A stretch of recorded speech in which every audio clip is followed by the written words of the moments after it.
Hola chicos, buenos días. Em, por ahí tengo algo que compartirles. Estuve revisando sus tareas.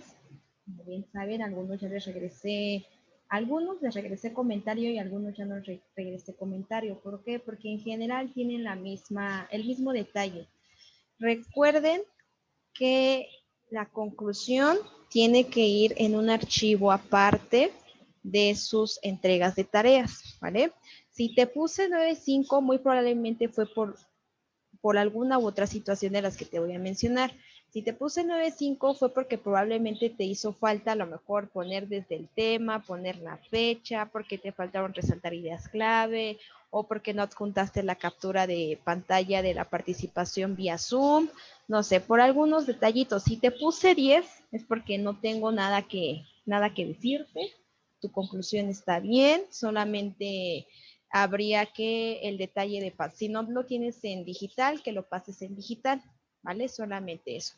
Si te puse 8 es porque de plano tu conclusión deja mucho que decir en cuestión de que necesito que desarrolles más tu pensamiento crítico, no es simplemente pues yo pienso que es esto, punto y se acabó. No, necesito que sean críticos. Recuerden que esta conclusión va para su dossier, por lo cual es un trabajo final y este trabajo final debes de ponerle mucho esfuerzo, mucha dedicación, ¿sale?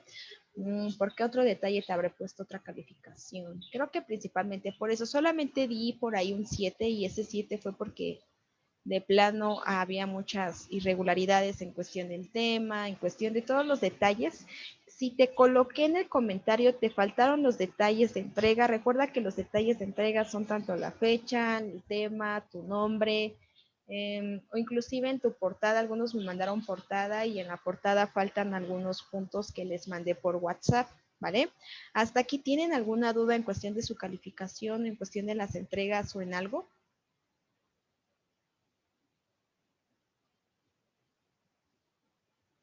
Ese silencio me dice que no. Hasta ahorita que va en el dossier. En el dossier solamente tenemos una conclusión, que es la conclusión que me entregaron el viernes pasado, bueno, hace una semana, acerca de cómo aplicas en tu vida cotidiana la psicología como ciencia con tu comportamiento habitual, algo así decía la conclusión. Esa conclusión va en tu dossier y va en digital, ¿va?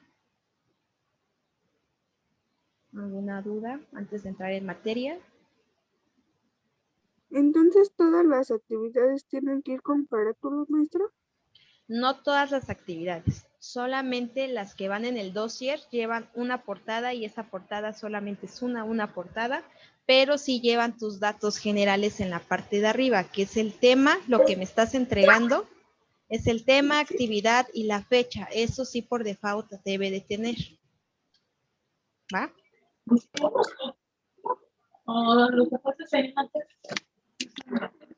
Por ahí escucho que alguien me habla, pero no entiendo bien qué me dice. Heidi, ¿eres tú? No, nada, maestra, perdón. Ah, ok. Bien, entonces, ¿alguna otra duda, chicos? Bueno, vamos a entrar en materia, pero antes de entrar a ver todo este tipo de corrientes de la psicología, las vamos a conocer más como escuelas psicológicas, solamente que aquí lo vamos a entender como perspectivas, pero en general son las escuelas cuyas, en donde nace la parte de la psicología como ciencia. Como preámbulo, ¿qué les puedo compartir? Hasta el momento sabemos que la palabra psicología se divide en dos, ¿no? Que es la parte de psique y logos que veíamos la semana pasada, inclusive la primera sesión, en donde nos dice que va a ser el estudio del alma. Anteriormente así se le determinaba. ¿Por qué? Porque se creía, de acuerdo a los filósofos y demás, que el alma tenía una estructura, que el alma tenía una razón de ser, que tenía una misión y demás, ¿no? Que tenía como tal una misión que cumplir aquí en el mundo terrenal y por eso tenía una parte física que era el cuerpo, pero como tal el alma era la que iba evolucionando. Antes se creía todo esto, sí. Sin embargo, sabemos que en el tiempo en el cual se empezó a dar el punto auge de la psicología, pues estaba muy gobernada la parte de la iglesia, ¿no? Estaba la parte del catolicismo, en donde había un Dios y demás. Entonces, cuando las personas empezaron con conductas anormales, que ahora los conocemos como enfermedades a nivel psicológico, que son la esquizofrenia, a lo mejor y podríamos determinarlo ahora el autismo, no sé, diferentes enfermedades a nivel psicológico. Anteriormente, cuando empezaban a ver este tipo de conductas anormales, ¿qué es lo que pasaba con la iglesia? ¿Qué creen que pasaba en ese tiempo con la iglesia? ¿Quién se imagina? ¿Quién me cuenta?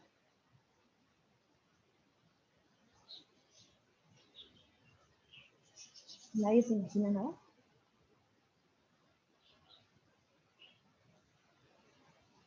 Sí, Abril, Malu, cuéntame. ¿Qué crees que pasaba en ese entonces? No se me ocurre. No, de plano, ¿no? Por aquí, Teresa. No tengo ni idea más.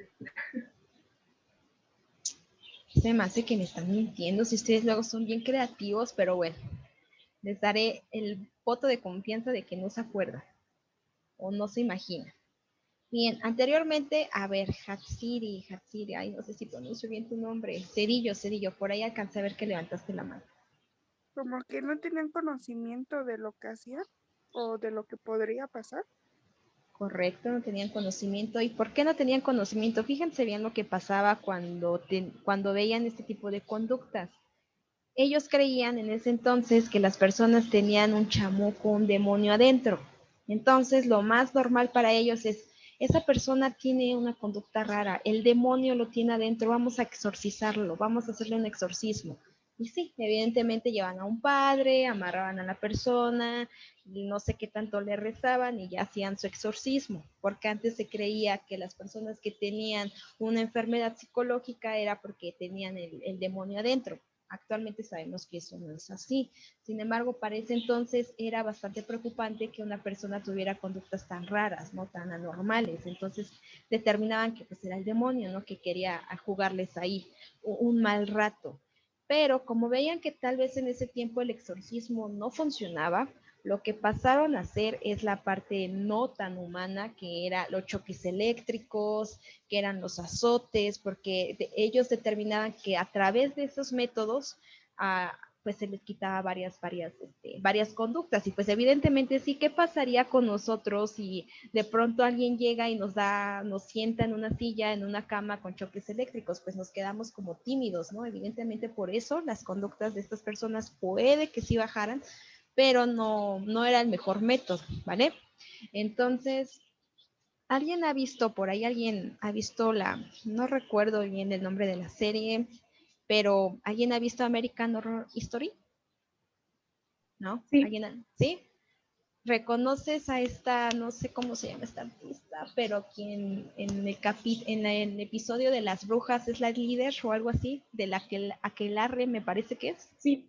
Exacto. Entonces, ese mismo personaje, como bien sabes, ya tiene otra serie que es Rachel o Raquel. ¿La has visto? A ver, cuéntanos de esa serie, cuéntanos. La de Rachel todavía no he tenido la oportunidad de verla.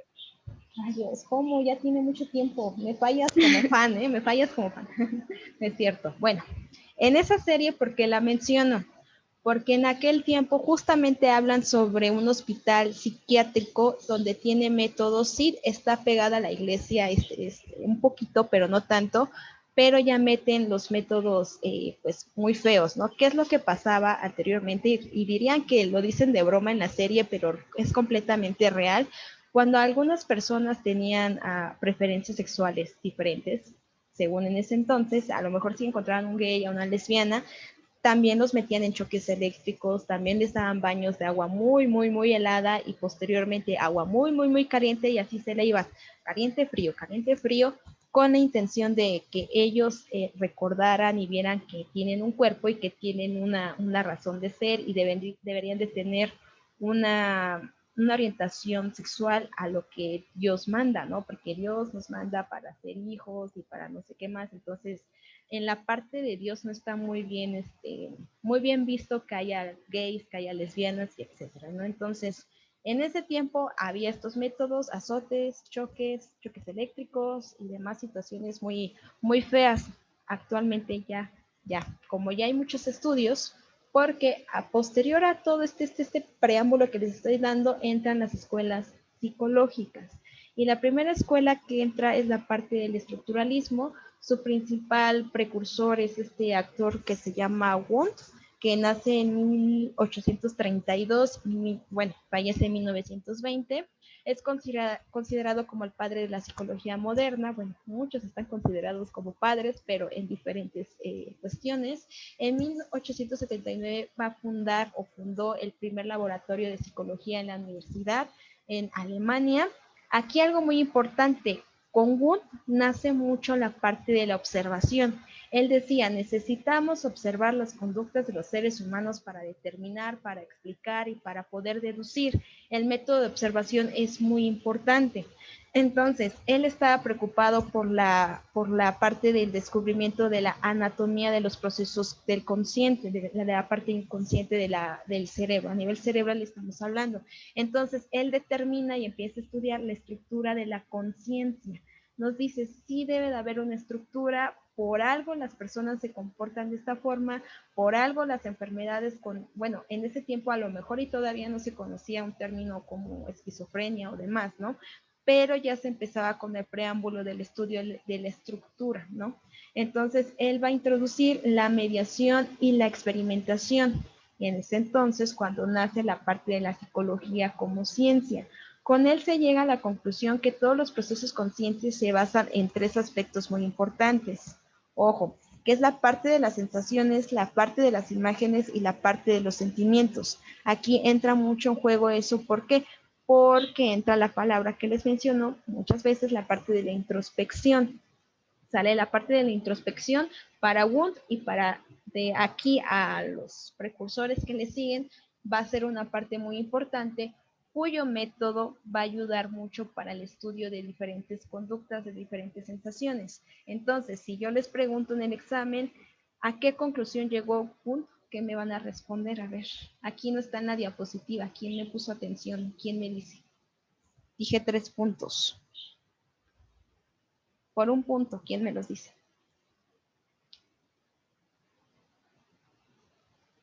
Nadie quiere un punto. Rayos.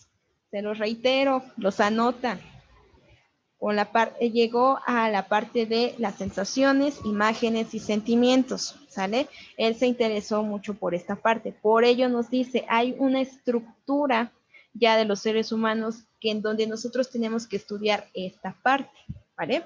Por ahí, ¿alguien tiene su libro de texto? ¿Alguien? ¿No lo tienen todavía? Bien. Sí. Ah, por ahí. Muy Yo bien. también. Dana, puedes sacar, quienes tengan su libro, sáquenlo, porque también aquí el libro nos tiene información acerca de esta escuela o esta perspectiva psicológica. Y me puedes ayudar a leer el primer párrafo, por favor, donde dice estructuralismo, ese primer párrafo, por favor.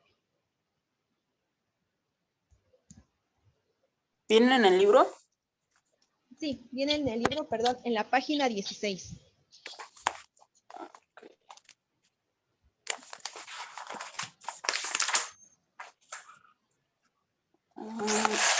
Estructura. Ay, espérame tantito. Estructuralismo es una disciplina del pensamiento humano que influye en el estudio de las ciencias sociales. Uno de sus mayores exponentes de Wilhelm Wundt, 1832-1920, quien fue el fundador de la psicología como institución. Él pensaba que la psicología debía enfocarse en la experiencia relacionada con el organismo y consideraba que la diferencia entre la psicología y otras ciencias era la experiencia depende de la persona que experimenta. Muchas gracias. Justo como nos acaba de leer su compañera y complementando esta parte en donde nos dice la experiencia depende de la persona que experimenta. Es decir, cada uno de ustedes, nos diría Wundt, tienen una experiencia de vida diferente, un antecedente de vida diferente, por lo cual hace que sus conductas y su nivel de tal vez de interrelacionarse y demás va a depender mucho de la experiencia previa que ya traemos. Dirían por ahí del chip con el cual ya nacimos, con el cual ya nos estructuramos. Por eso es la parte del estructuralismo. ¿Sale? Hasta aquí, ¿alguna duda con el estructuralismo, chicos?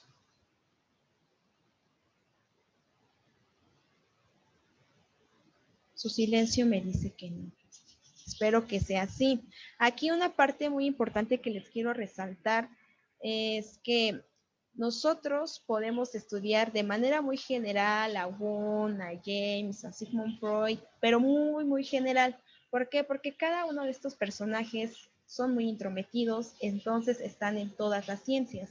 Si a lo mejor Teresa me dice, no, maestra, yo quiero estudiar para sociología, todos estos autores que vamos a ver van a tener una perspectiva para sociología. A mi estimado Johan. Johan, ¿dónde estás? ¿Dónde fue? Ah, ya te vi. El que se quiere ir para pedagogía, sí me dijiste pedagogía, ¿verdad? Todos estos personajes los vas a encontrar con una perspectiva pedagógica en todo sentido, ¿sale? Entonces, así con todas las ciencias, si te vas a derecho, también están. Si te vas a lo mejor a ciencias exactas, también están. Entonces, están en todas partes. Solamente vamos a ver la parte muy, muy general, porque si nos vamos a puntos específicos, sí, no nos daría tiempo. No nos daría el tiempo para poderlos terminar, porque es una información muy, muy inmensa, pero bueno. Ahora nos vamos a la parte del funcionalismo. ¿Quién es el precursor en la parte del funcionalismo? Es William James. Nace en 1842, fallece en 1910. Él publica principios de psicología, estudió la mente y una vez más aquí critica a Wundt. Dice, no estoy de acuerdo con Wundt porque debemos ir un poco más allá, no solamente la observación nos va a ayudar a deducir conductas, debemos estudiar cómo es que nosotros en los cambios que tenemos a lo largo de nuestra vida nos vamos adaptando. Y no solamente nos vamos, ¿no? Porque el primer punto en el que nosotros nos vamos adaptando es la mente. La mente primero se tiene que adaptar, tiene que entender las situaciones, tiene que entender la emoción, tiene que entender en el contexto en el que está habituado para posteriormente podernos adaptar en una forma conjunto. Él investigó el funcionamiento de los procesos mentales, la forma en que los organismos luchan por adaptarse a un entorno tan cambiante y complejo. Si James tuviese la oportunidad a lo mejor sí la tuvo, supongamos que el fantasma de William James estuvo en el 2020, el día que nos dijeron que ya no va a haber clases, que porque la pandemia, que porque esto, que porque el otro, que porque vamos a estar en casa y demás, él se hubiese interesado mucho por estudiar el comportamiento de cada uno de nosotros, porque él nos diría, cada una de las personas que son estudiantes en el colegio, de la comunidad, bla, bla, bla, bla, bla, tiene un contexto diferente. A lo mejor Teresa vive en un contexto, no sé, estoy diciendo por decir, no se lo tomen a pecho. A lo mejor Teresa tiene a una familia muy extensa, ¿no? Que está la mamá, que está el papá, que están los tíos, que están los abuelos y demás. Entonces, es una familia inmensa, ¿no? A lo mejor Alondra tiene una familia solamente nuclear, no sé, Javier a lo mejor no está con sus papás, qué sé yo, ¿no? Entonces sería un punto muy característico que estudiar de cada uno de nosotros para ver cómo nos vamos a adaptar, ¿no? Él muestra interés por las observaciones objetivas, es decir, ya estudia como grupos, en pequeños grupos, separa grupos de personas, es decir, por sus edades, por sus problemas mentales, desarrolló inclusive la psicología aplicada. No es como Wundt que se nos fue de una forma más general. Por ejemplo, aquí con él empieza un papel muy importante la parte de la percepción y de los hábitos, porque nos dice, de acuerdo a los hábitos que tengan las personas, va a tener ciertos comportamientos, de acuerdo a la percepción que tengan también, porque no va a ser lo mismo, a lo mejor, les voy a poner un ejemplo de yo y un compañero que tenía hace tiempo, ¿no? Este compañero hacía un friazo, yo estudiaba en Tizayuca, es muy normal que haga mucho frío, por lo menos yo sentía mucho el frío, entonces yo me llevaba mi suéter, mi sudadera, mi chamarra, mi bufanda, mi gorrito en diciembre, porque yo tenía mucho frío, entonces entraba como botarga, ¿no? A mi salón en ese entonces. Al contrario, mi compañero que ya estaba como que muy adaptado al frío y demás, porque yo casi toda mi vida he vivido en Ecatepec, sin embargo hubo un tiempo en el que viví en Tizayuca y yo resentí mucho el frío. Entonces él decía, pues si me hace frío, ¿no? Iba con una camisa súper delgadita, su chaleco y se acabó. James nos decía, es que va a depender de la percepción de cada persona, cómo esté percibiendo el ambiente. En ese entonces, si nos preguntaban a ambos, ¿tienes frío? Yo le iba a responder de manera inmediata, no. Digo, sí. Y mi compañero le iba a responder que no. Entonces va a depender mucho de la percepción y aquí esta palabra entra mucho en juego. Aquí va a surgir, como bien decía, la parte de la psicología aplicada. ¿A qué voy a esta parte? La psicología infantil, la psicología educativa, la psicología en todas sus ramas y aquí surgen los test mentales, ¿sale? Aquí ya empieza como que estudiar, como empieza a estudiar por pequeños grupos, empieza a deducir pequeñas acciones o pequeñas conductas a nivel estándar, ¿vale? Hasta aquí, ¿alguna duda, chicos? Con James. Aquí me dicen que no. Bueno, Alondra me dice no. El método que él ocupó mucho fue la parte del sentido común. Vean desde qué años surge el sentido común. Y vean en qué año estamos y todavía no utilizamos al 100% el sentido común. Deberíamos preocuparnos, chicos, pero bueno.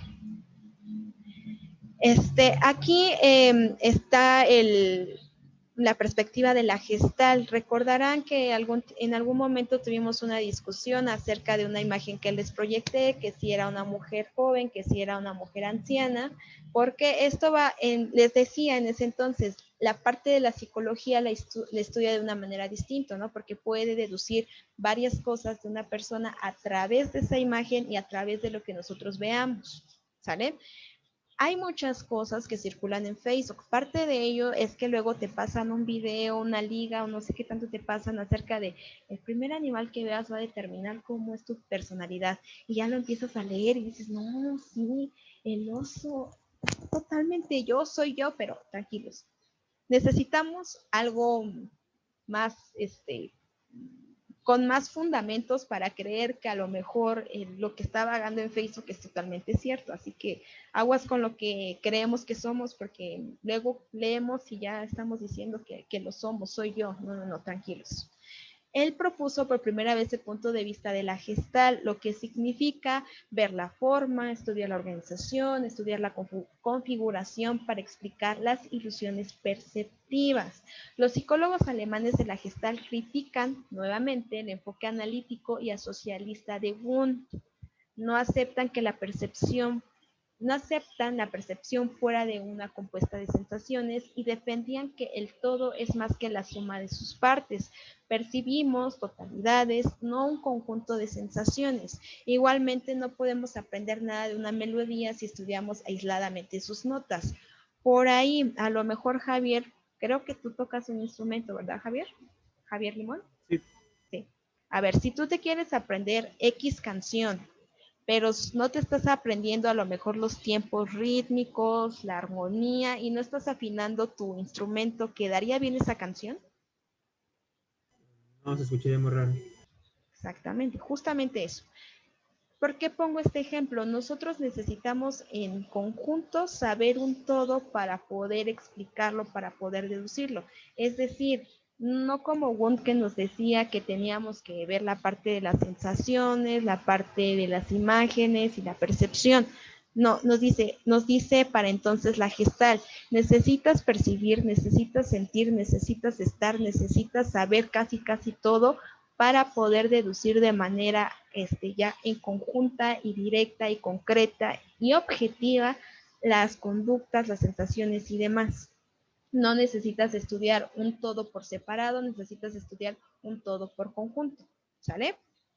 Ahora bien, ¿hasta aquí alguna duda con la parte de la Gestalt?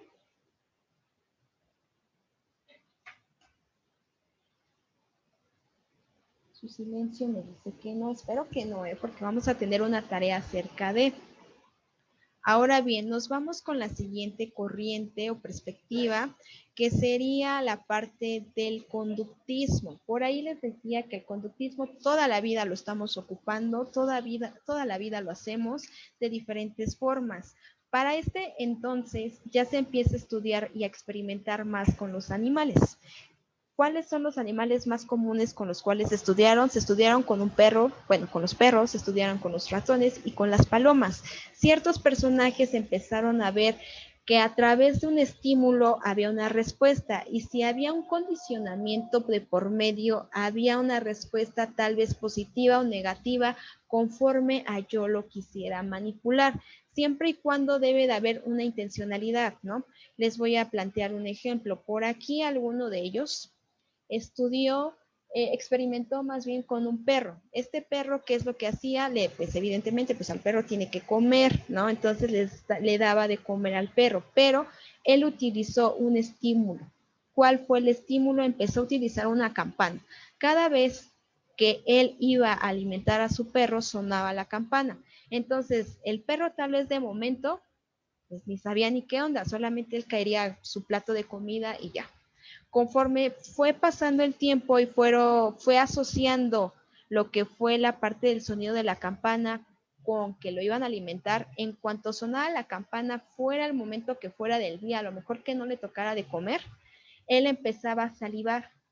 La reacción que él empezaba a tener era empezaba a salivar porque él de manera inconsciente sabía que ya le iban a dar de comer. Entonces solamente se quedaba viendo a lo mejor a Pavlov y decía, a ver, Pavlov, ¿a qué hora me vas a dar de comer? Ya sonaste la campana, estoy esperando mi plato de comida, ¿no? Ese fue uno de los experimentos. Después se pasó con el experimento de las palomas, en donde metían a unas palomas en una casita. ¿Y qué hacía?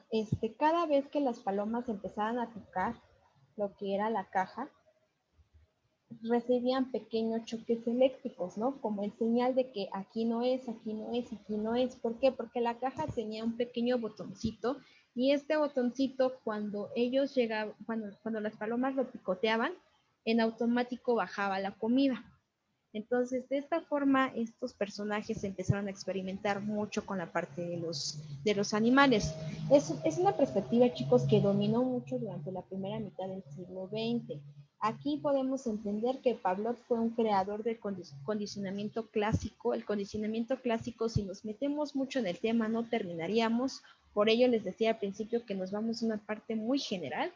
Y Watson afirmaba que el conductismo tiene como característica la oposición a toda psicología que trate sobre la conciencia. ¿Ok? En 1913, el mismo Watson publicó la introspección como método orientado a la psicología por cambios más objetivos.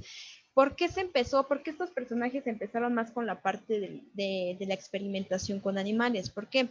Ya que veían la parte en donde necesitamos ser más objetivos, como que Wundt se va mucho a la parte muy específica, como que James se quiere ir muy general, no sé, como que empezó mucha controversia y querían ser un poco más objetivos, y este método de experimentación decía, bueno, si a lo mejor con los seres humanos va a pasar lo mismo, si con un perrito, que es un perrito que no tiene tanta conciencia,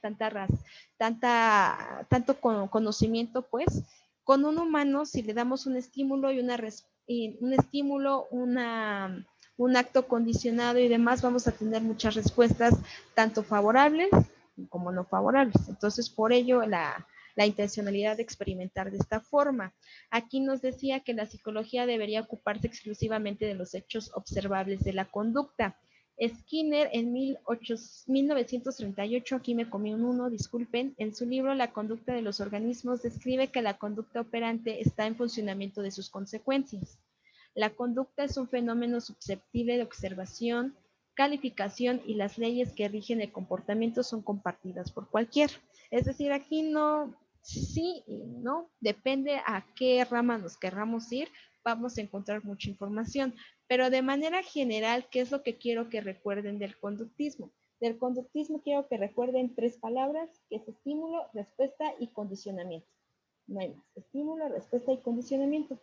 Es la parte del conductismo resumida en 3 palabras para que no nos metamos tanto en qué dijo quién cuál, porque cada uno de estos personajes estudia de diferente forma lo que es el condicionamiento, lo que es el estímulo y lo que es la respuesta. Algunos nos va a decir que la respuesta, por ejemplo aquí, la respuesta operante, que no sé, que la conducta operante, que la respuesta positiva, que la respuesta negativa. No sé, mucha controversia, pero de manera muy general, solamente recuérdenme esas 3 palabras, ¿sale? Hasta aquí, ¿alguna duda con el conductismo, chicos? Por aquí María me dice que no. Conste, muchachos, conste. Maestra, ¿Sí? perdón, ¿podría repetir esas 3 palabras que dijo? Sí, es conductismo, estímulo. Ahí hasta se me fueron a mí. Conductismo, condicionamiento y a ver quién me las dice que ya las estoy diciendo todas mal. Ya se me fue hasta a mí. Y eso que la repetí. Estímulo, respuesta y condicionamiento. Estímulo, respuesta y condicionamiento. Gracias, gracias. Muy bien. Bien, ahora llegamos a la parte del psicoanálisis. Por ahí se habrán dado cuenta que a lo largo de lo que estoy explicando los anteriores precursores, por ahí entró la inicial de lo que era el conducir a lo mejor de manera inconsciente a las personas. ¿Alguien lo habrá notado? Tal vez sí, tal vez no. Ustedes lo sabrán. Bueno, ¿qué pasó con Freud? Él se interesa mucho por la parte de la neuropatología. Él es uno de los personajes que nos va a hablar acerca de las crisis que tenemos los seres humanos. Crisis por despiste, crisis por abandono, crisis por no sé qué. Todas las crisis por las cuales nosotros podemos pasar, nos dice Freud. Si el ser humano es consciente de lo que está pasando, está consciente de sus emociones, está consciente de cómo va a llevar a cabo la reconstrucción a través de esa, o a raíz de esa crisis, y lo supera, tendremos un ser humano estable, completo y demás, ¿no? Pero Sigmund Freud yo creo que hasta se reía porque decía, estos seres humanos son tan complicados o somos tan complicados que cualquier crisis nos desborona y sentimos que el mundo se nos acaba y demás. Y si Sigmund Freud nos decía, si algún ser humano se queda atrapado en una crisis, puede desarrollar la histeria, la neurosis, el mal humor, la depresión y muchas patologías que nosotros como seres humanos desarrollamos a raíz de emociones no resueltas, no vividas, no sentidas, no entendidas.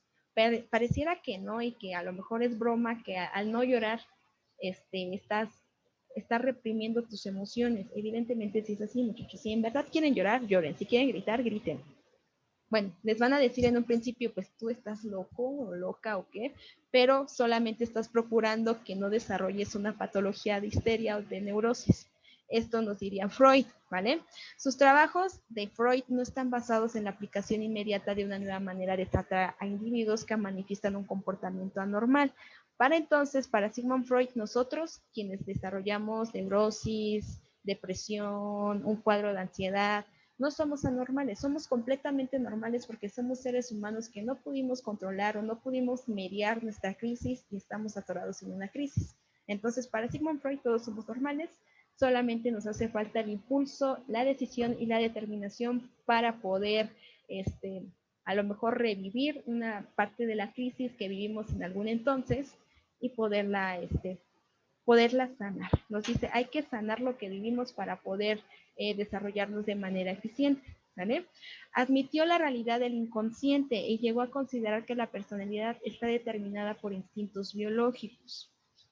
¿Ok?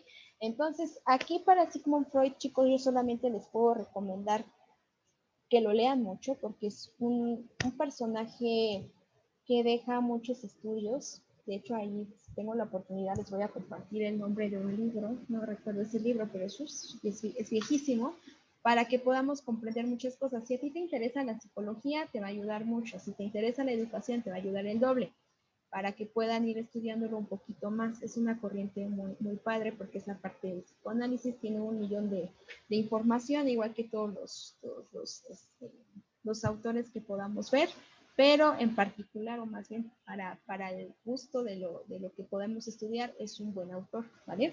¿Hasta aquí alguna duda con el psicoanálisis, muchachos? ¿Seguros? En su libro, para quien lo tenga, también tienen mucha información. Por ejemplo, aquí nos dice que desarrolló un método para estudiar los procesos inconscientes, la asociación libre, técnica que consiste en que el paciente expresa todo lo que le viene a la mente, sin importar qué tan absurdo e irrelevante sea, sin intentar producir proposiciones lógicas o significativas. De hecho, él también tiene ahí un estudio, una investigación acerca de los sueños. ¿vale? Pero ya no me voy a meter tanto en Freud porque ya nos quedan 2 minutos y no me había dado cuenta y todavía me falta dejarles tarea. A ver, de Abraham Maslow, aquí viene la corriente estadounidense en donde empieza a considerarse al ser humano como algo que se tiene que tratar con mucho tacto, porque el ser humano es una persona que a raíz de cómo le hables, a raíz de cómo se desarrolle, va a repercutir mucho. Es considerada como la tercera fuerza dentro de la psicología que busca una visión más positiva de la naturaleza humana, en contraste con la visión negativa defendida por una teoría de Freud, por ejemplo. De Freud, el humanismo va muy en contra tal vez del psicoanálisis, y como el psicoanálisis también va muy... no está muy de acuerdo con el conductismo y así, es decir, todos están de desacuerdo con todos, pero todos tienen una aportación de la cual nosotros tenemos que sacar lo más importante, ¿sale? Incluye aquellas experiencias humanas que son únicas, es decir, no, el ser humano debe desenvolverse tanto en el amor, en el odio, la esperanza, la alegría, y bueno, son aspectos que no son científicamente estudiados, pero que el humanismo dice, necesitamos saber cómo se siente, cómo se desarrolla, cuáles son las conductas que tienen los seres humanos dentro de, porque son cuestiones que va a vivir toda la vida, es decir, no va a ir muy aparte y siempre va a tener amor, siempre va a tener a lo mejor odio, esperanza y alegría y hay que estudiar sobre ellos para saber cómo podemos ser manipulados y medidos, ¿sabes? Esto a grandes rasgos con Maslow, de manera específica sabemos que nos regaló por ahí la pirámide de necesidades básicas del ser humano, etcétera, etcétera. Y bueno, hasta aquí, ¿alguna duda con el humanismo? ¿Seguros? ¿Seguros? Bueno, en un minuto les explicaré cuál es la tarea. La tarea va a ser elaborar el siguiente cuadro en tu libreta, de preferencia que sea en tu documento, ya que este cuadro va a ir para tu dossier, ¿sale? A su vez, ¿qué va a ir con tu dossier? Vas a elaborar una reflexión sobre la importancia de estudiar la conducta y la psicología en la sociedad desde el punto de vista de cada uno de ustedes. Ojo, no quiero encontrar conclusiones copiadas y pegadas de internet.